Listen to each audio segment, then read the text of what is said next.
የኢየሱስ ራእይ መጽሐፍ። በነገራችን ላይ ራእይ ተብሎ የሚጠራው የዚህ መጽሐፍ ደራሲ መጀመሪያ ላይ ስሙ ተጠቅሷል። የተጻፈው በዮሐንስ ነው። እሱም አራተኛውን ወንጌልና የዮሐንስን መልእክት የጻፈውን የተወደደውን ደቀ መዝሙር ሊያመለክት ይችላል። ወይም ደግሞ በጥንቷ ቤተክርስቲያን እየዞረ የሚያስተምር በመሲሁ የሚያምን ነቢይ የሆነ ሌላ ዮሐንስ ሊሆን ይችላል። የትኛውም ዮሐንስ ቢሆን ምን አይነት መጽሐፍ እንደጻፈ በመግቢያው አንቀጽ ላይ በግልጽ ተናግሯል። በመጀመሪያ ደረጃ ራእይ ወይም አቡ ቀለምሲስ ብሎ ይጠራዋል። የግሪኩ ቃል አፖካሊፕሲስ ነው። የሚያመለክተውም ከዕብራይስጥ ቅዱሳት መጽሐፍትና ከሌሎች ታዋቂ የአይሁድ ጽሑፎች ለዮሐንስ አንባቢዎች በጣም የተለመደ የሥነ ጽሑፍ አይነትን ነው።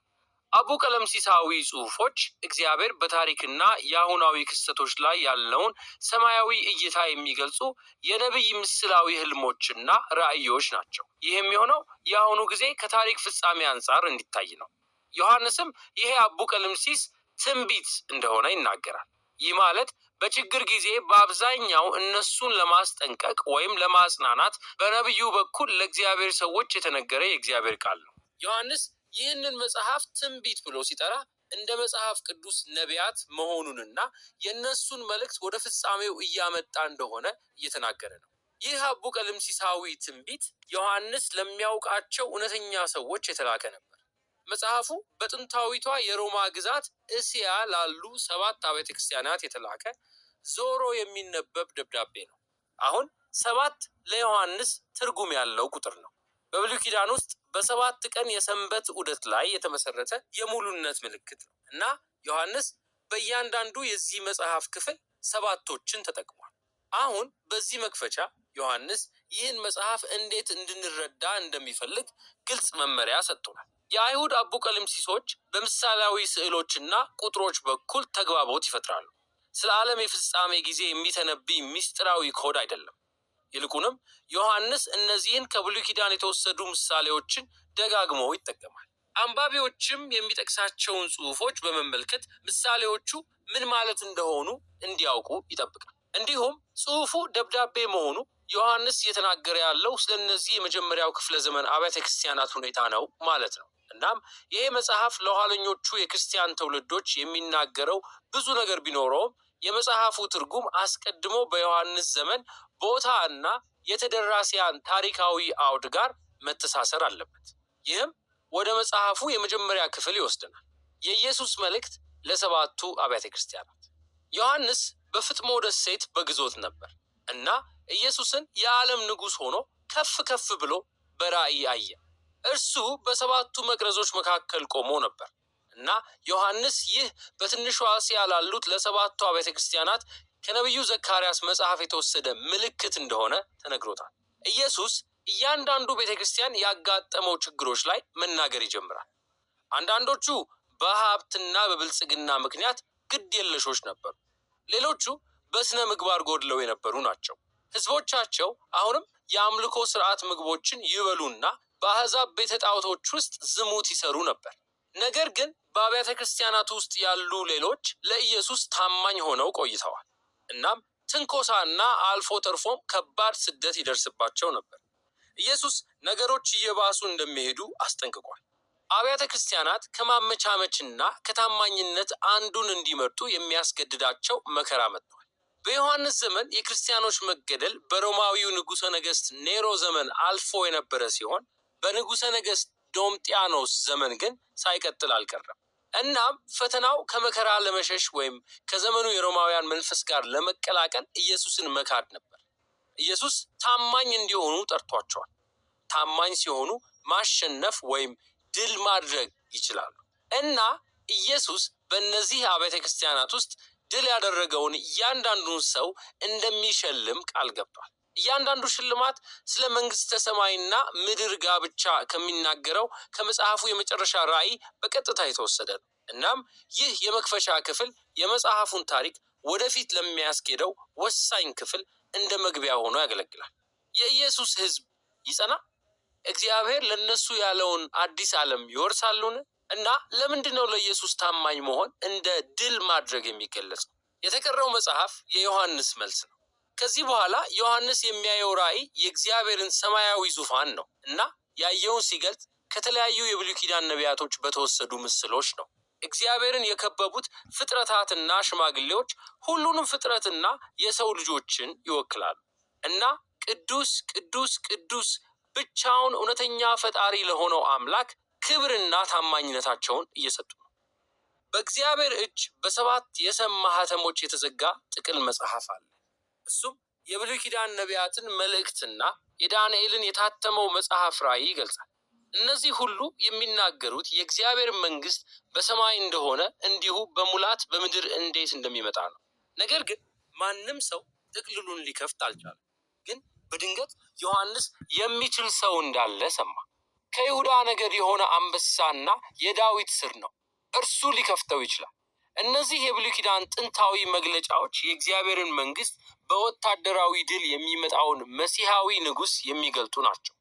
አሁን ዮሐንስ የሰማው ይህንኑ ነው።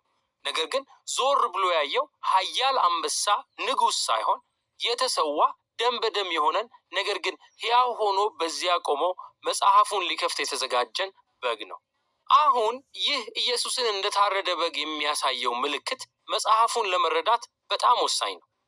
ዮሐንስ በብሉይ ኪዳን ተስፋ የተገባለት ወደፊት ይመጣል የተባለው የእግዚአብሔር አሸናፊ መንግስት አሁን በተሰቀለው መሲህ በኩል መጥቷል እያለ ነው።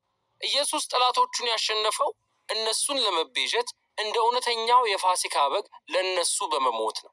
በትንሣኤው ምክንያት የኢየሱስ በመስቀል ላይ መሞት ሽንፈት አልነበረም፣ የእሱ ሹመት ነበር። ክፉን ድል ያደረገበት መንገድ ነበር። እናም ይህ ራእይ የሚጠቃልለው በጉ በዙፋኑ ላይ ከተቀመጠው አጠገብ ሆኖ በዙፋኑ ላይ ከተቀመጠው ጋር አብሮ እንደ እውነተኛ ፈጣሪና ቤዛ ሲመለክ ነው። የታረደው በግም መጽሐፉን መክፈት ጀመረ። ታሪክን ወደ ፍጻሜው ለማምጣት ላለው አምላካዊ ስልጣኑ ምሳሌ ነው።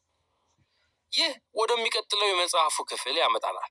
ሦስቱ የሰባት ዑደቶች ማለትም ሰባት ማኅተሞች፣ ሰባት መለከቶች እና ሰባት ጽዋዎች። እያንዳንዱ ዑደት በሰማይ እንዳለ በምድርም እየመጣ ያለውን የእግዚአብሔርን መንግስትና ፍርድ ያሳያሉ። አንዳንድ ሰዎች ሦስቱ የሰባት መለኮታዊ ፍርዶች ስብስብ በቀጥታ የሚያመለክተው ከዚህ በፊት የተፈጠረ ወይም ኢየሱስ ሲመጣ የሚፈጸም ቅደም ተከተሉን የጠበቀ ተከታታይ ክስተት እንደሆነ ያስባሉ። ነገር ግን ዮሐንስ ሁሉንም ሰባቶች እንዴት አንድ ላይ እንዳስተሳሰረ አስተውሉ። የመጨረሻዎቹ ሰባት ጽዋዎች ከሰባተኛው መለከትና ከሰባተኛው ማኅተም ወጥተዋል። ሰባቱ መለከቶችም ከሰባተኛው ማኅተም ይወጣሉ። አንዱ በአንዱ ውስጥ ተደራርበው እንደሚቀመጡ አሻንጉሊቶች ናቸው። የእያንዳንዱ ነገር ሰባተኛ በውስጡ የሚቀጥለውን ሰባት ይዟል። ደግሞም በመጨረሻው ፍርድ ውስጥ እያንዳንዱ ሰባት ተከታታይ ድምዳሜዎችና ማጠቃለያዎች ዝምድና እንዳላቸው ያስተውሉ። ስለዚህ ዮሐንስ እያንዳንዱን የሰባት ነገሮች ስብስብ እየተጠቀመበት ያለው በኢየሱስ ትንሣኤና በምጽአቱ መካከል ያለውን ጊዜ ከሦስት የተለያዩ እይታዎች አንጻር ለማሳየት ሳይሆን አይቀርም። የታረደው በግ የመጀመሪያዎቹን አራት ማኅተሞች ከፈተ እና ዮሐንስ አራት ፈረሰኞችን ተመለከተ። ከመጽሐፈ ዘካርያስ ምዕራፍ 1 የተወሰደ ምስል ነው። እናም ጦርነትን፣ ድልን፣ ረሃብንና ሞትን ያመለክታሉ። ይህ በሌላ አነጋገር በሰው ልጆች ታሪክ ውስጥ በአሳዛኝ ሁኔታ የተለመደን ቀን ይመስላል። ከዚያም አምስተኛው ማኅተም የተገደሉ ክርስቲያኖችን በእግዚአብሔር ሰማያዊ ዙፋን ፊት ይወክላል። የንጹሕ ደማቸውም ለቅሶ ከመሠዊያ እንደሚወጣ የዕጣን ጢስ በእግዚአብሔር ፊት እንደወጣ ያመለክታል። ገና ብዙ ክርስቲያኖች ስለሚሞቱ እንዲያርፉ ተነገራቸው። ለምን እንደሆነ አልተነገረንም፣ ነገር ግን ለዘላለም እንደማይቆይ ተነግሮናል። ስድስተኛው ማኅተም ለለቅሷቸው የእግዚአብሔር የመጨረሻ ምላሽ ነው። በኢሳይያስና በኢዮኤል የተነገረውን የእግዚአብሔርን ቀን አመጣ። የምድርም ሰዎች ማን ሊቆም ይችላል እያሉ ይጮኻሉ። ከዚያም በድንገት ዮሐንስ ጥያቄውን ለመመለስ ድርጊቱን ለአፍታ አቆመ። ዮሐንስ የማኅተም ቀለበት ያለው መልአክ ይህን ሁሉ መከራ በጽናት እየታገሱ ባሉት የእግዚአብሔር አገልጋዮች ላይ የጥበቃ ምልክት ሊያደርግ ሲመጣ አየ። እናም የታተሙትንም ቁጥር ሰማ፣ 144,000። ይህ በዘኍልቍ መጽሐፍ ምዕራፍ 1 ውስጥ እንደነበረው አይነት ወታደራዊ ቆጠራ ነው።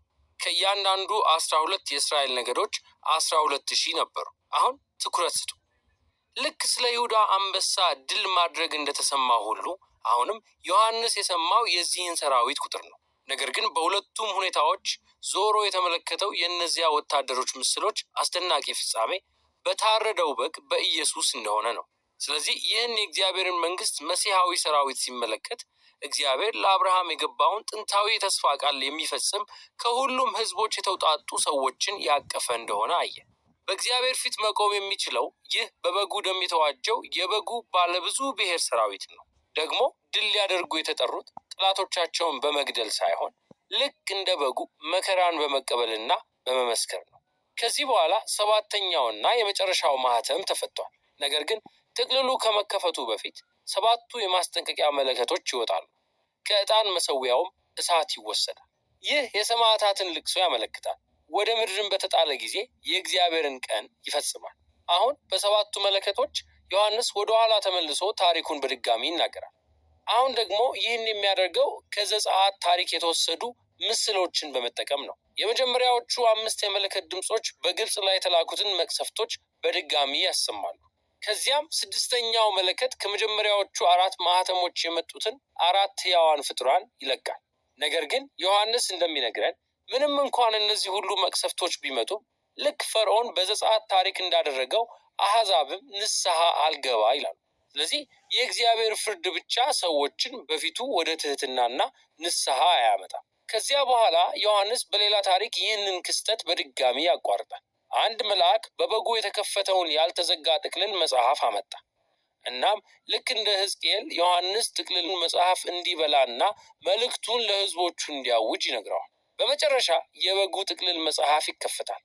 እናም አሁን የእግዚአብሔር መንግስት ወደዚህ ምድር እንዴት እንደምትመጣ እንረዳለን። የመጽሐፉ ጥቅልል ይዘት በሁለት ምሳሌያዊ ራእዮች ተዘርዝሯል። በመጀመሪያ ዮሐንስ የእግዚአብሔርን ቤተ መቅደስና ከመሰዊያው አጠገብ ያሉትን ሰማዕታት ተመለከተ። ከዚያም እንዲለካቸውና ለይቶ እንዲያስቀምጣቸው ተነገረው። ከዘካርያስ ምዕራፍ 2 የተወሰደ የጥበቃ ምስል ነው። ነገር ግን ከዚያ በኋላ የከተማው የውጭ አደባባዮች ይለዩና በአሕዛብ ይረገጣሉ። እንግዲህ አንዳንዶች የሚያስቡት ይህ ቃል በቃል የሚያመለክተው ቀደም ባሉ ጊዜያት የተከሰተ ወይም ወደፊት ሊፈጸም ያለን የኢየሩሳሌም ጥፋት እንደሚያመለክት ነው። ይሁን እንጂ ዮሐንስ የኢየሱስንና የሐዋርያትን ወግ እየተከተለ ሳይሆን አይቀርም። ሁላቸውም አዲሱን ቤተ መቅደስ የእግዚአብሔርን የአዲስ ኪዳን ሰዎች ለመግለጽ በምሳሌነት ይጠቀሙበት ነበር። እንደዚያ ከሆነ ይህ የኢየሱስ ተከታዮች በአሕዛብ እንዴት እንደሚሰደዱ የሚያሳይ ምስል ነው። ነገር ግን ይህ ውጫዊ ሽንፈት በበጉ በኩል ያገኙትን ድል ሊወስድባቸው አይችልም። ይህ ሐሳብ በጥቅል መጽሐፉ 2ኛ ራእይ በሰፊው ይዳሰሳል። እግዚአብሔር ለአሕዛብ ነቢያዊ ተወካዮች እንዲሆኑ 2 ምስክሮችን ሾሟል። እናም አሁንም